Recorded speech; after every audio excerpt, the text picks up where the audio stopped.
In this review, we're going to be the G.I. Joe Classified Series Spirit Iron Knife.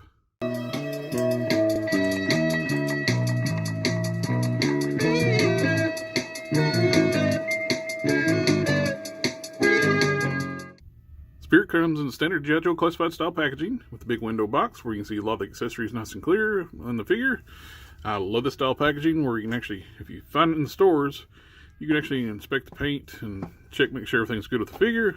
You got the G.I. Joe Classified Series logo on the bottom, Spirit Iron Knife below that, Hasbro logo, the really cool artwork that wraps around to the side, and the big mural shot in the back. Seems like we should be getting an updated version of this mural since we've gotten replacements for some of these figures. Like we got the Amazon exclusive Artillery Roadblock, or we can just go ahead and just rename this one Heavy Duty. And a few other updates to that, but they've added some of the newer characters, so why not update the mural? You got your warning, legalese, your Hasbro, your sad onion on the bottom. You got your barcode. And here we have Spirit and Freedom in the plastic tray. And this tray is full, jam-packed. I didn't see the wings in the original before I opened the packaging up. I forgot he actually comes with replacement wings for Freedom. You got a backpack, a sniper rifle, 2 knives, a pistol. There's really nice tactical gear on Spirit himself. Loaded out tray. This is what I love seeing on these G.I. Joe packaging. Like I mentioned before, is like when we got the movie Scarlet, all she came was a crossbow, and she was full price figure. And this is the same price, like price point that figure would be now. But yeah, it's loaded out with all kinds of gear and accessories, even a bonus animal creature. And here we Spirit freed from the plastic tray. He looks great. A lot of new molding on this figure, some reuse, but all in all, it's a great looking figure.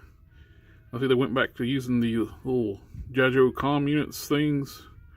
I thought we saw the end of those things with the newer figures. But he looks great. Tons of accessories. Speaking of accessories, let's go ahead and just take a look at those first. Let's do weapons. We got a sniper rifle. Is the magazine removable? It is removable. That is nice. I always like seeing that. Yeah, adds a little extra things you can do with action figure photography when your accessories are detailed like this. Did they sculpt a bullet on the top? I don't think so. Let's go up here. You have his pistol. Looks good. Now sculpting. Ooh, cool.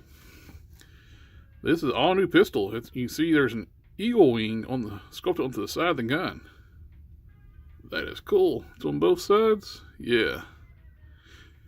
You can see that. Does the rifle have that? We don't have any decorative sculpting on the rifle. It's just a standard style sniper rifle.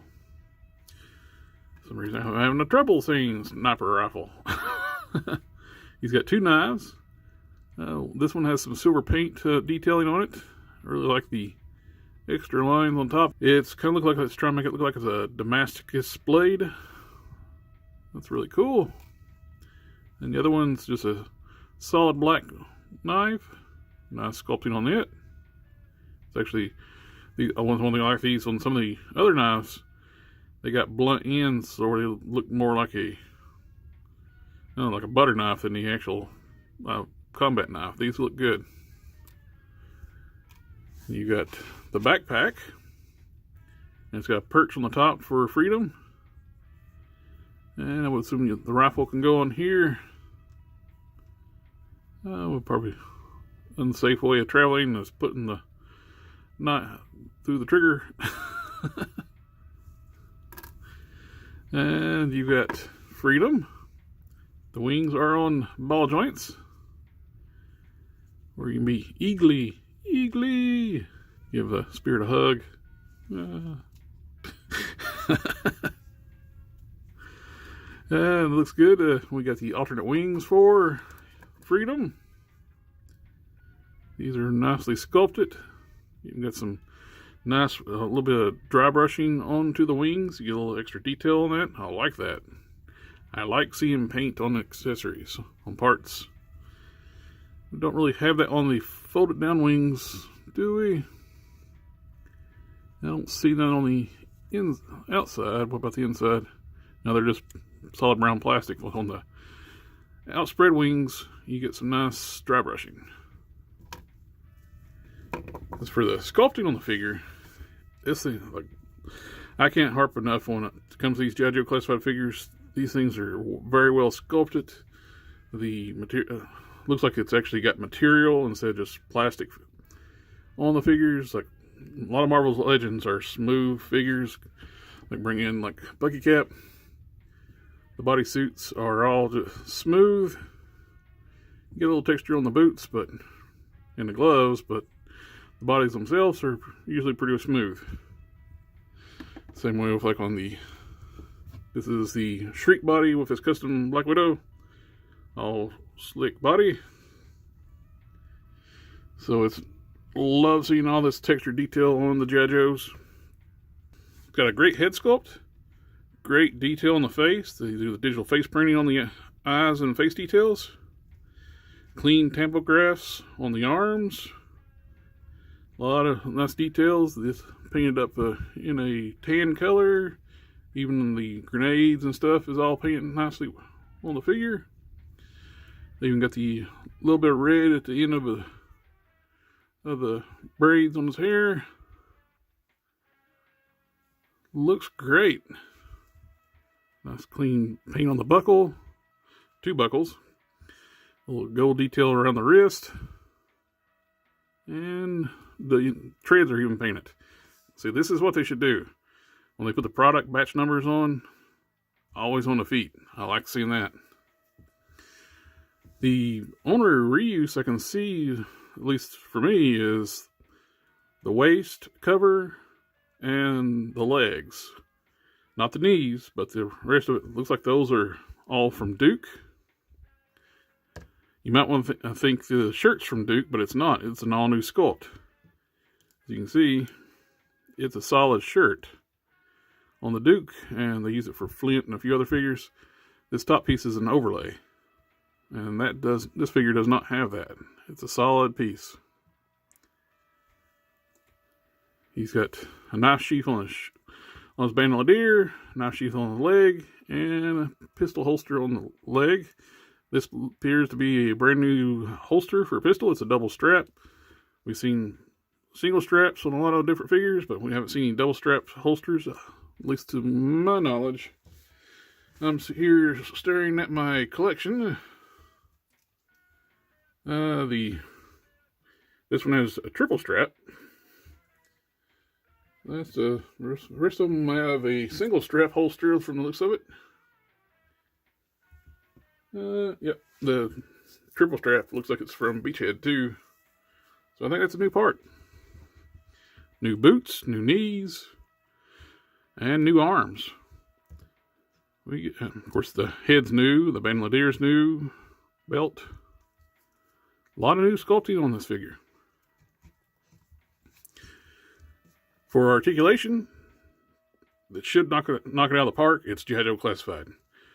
What the hell's the head? Head, instead of a disc hinge, it's on a double ball peg. And there's a ball peg at the base of the neck. Let's see how much that works, because I like the disc hinge on top and the double ball peg on the ball peg on the bottom. It's the best of both worlds, but let's see how this works.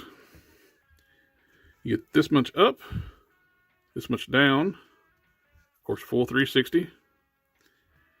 Good tilt from side to side. Disc hinge shoulders. Good range of motion. They go up this high on both sides. There's a butterfly joint. Goes back this far. Goes forward this far. Full 360. Bicep rotation. Double jointed elbow. Let's see how that works with the sleeve sculpt. It looks good. What about this side? Because you got the gauntlet on this side for freedom. Let's see. About the same. Yeah, it's about the same on both sides. Let's see if it holds true if he's left-handed like most G.I. Joe figures. He has a vertical hinge on the left, horizontal on the right. Yep, he is left-handed as well. I don't know what it is about always making the G.I. Joe figures left-handed, but they are.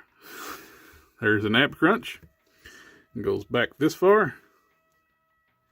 Yep, that's far as it goes, and crunches forward this far.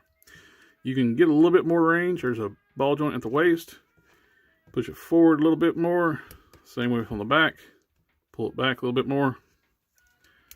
And with that ball joint, allows it to tilt from side to side some. You get full 360 at that rotation point. Ball joint hips with drop down hinges. So you can get good range of motion forward this far without dropping them down. Drop it down, goes up a little bit higher. And it kicks out, does the Van Damme really good. When you do the Van Damme, it pulls down the drop hinge.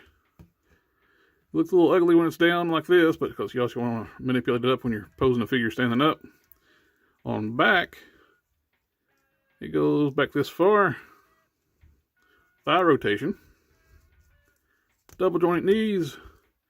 Gets you all the way up. And boot rotation. Hinged ankles, up and down this much, forward this much. Ankle pivots. The new arms are not pinless like on some of the newer figures. Of course, where the legs are reused for Duke, so those are not pinless. So this one actually would be good for base for like customizing figures if you want to get extra of these. One little nitpick I've seen just looking at the figure right off. I look at these real time. I take them out of the box and review these. I don't take a lot of time to look and examine the figures. Just by looking at it though, I kind of wish we had something we could put in these holes. Now, this is meant for freedom to stand on his peg into his arm. But you also have a perch on the backpack. So that would have been nice if we could have got like maybe like even like an arm bar, like a guard or something we can put on that just to fill in the holes when he doesn't have freedom on the pegged in to the arm. So I don't expect to have freedom always like this. Now, speaking of freedom, let's go ahead and look at his articulation. It's got looks like a hinged ball joint at the neck, so you can get them in flight poses. The legs go forward and back. Are they on ball joints or just hinge joints? Just hinge joints. There's ball joints at the wings, so you can manipulate those around a little bit while they're in the down position. Let's see how that works with the flight wings.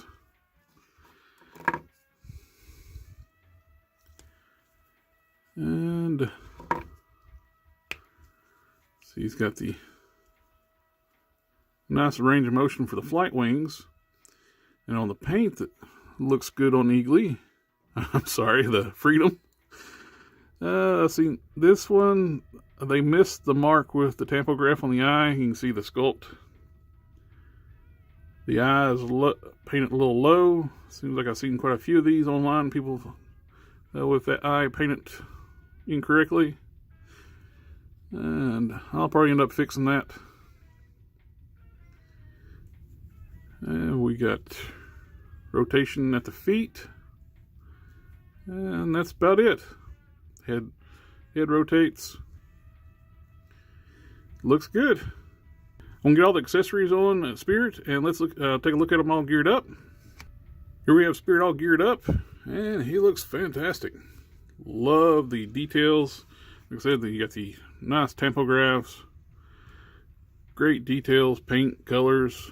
It's like a really nice update of the original design without being too advanced. Like when they first started the G.I. Joe, when they had that futuristic sci-fi tech gear and stuff. That's why I'm kind of surprised to see these Joe comps come back.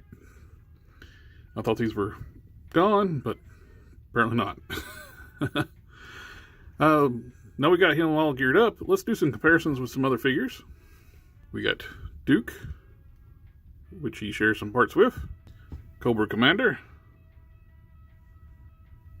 Action Force Duster. Action Force Sergeant Slaughter. The Marvel Legends Suited Body. the Ravager Thor, Bucky Cap, Black Widow, Thundercats Lion-O,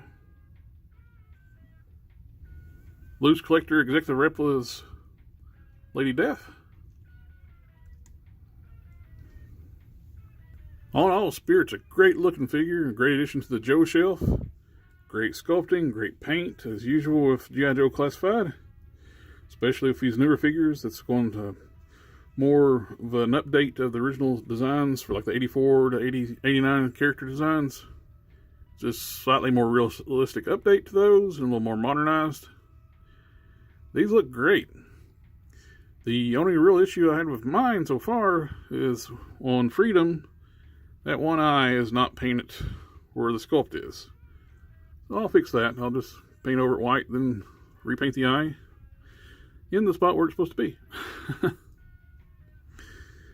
Great temple grass, sculpting, beautiful figure.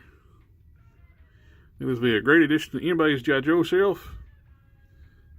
And that's about all I got to say on this.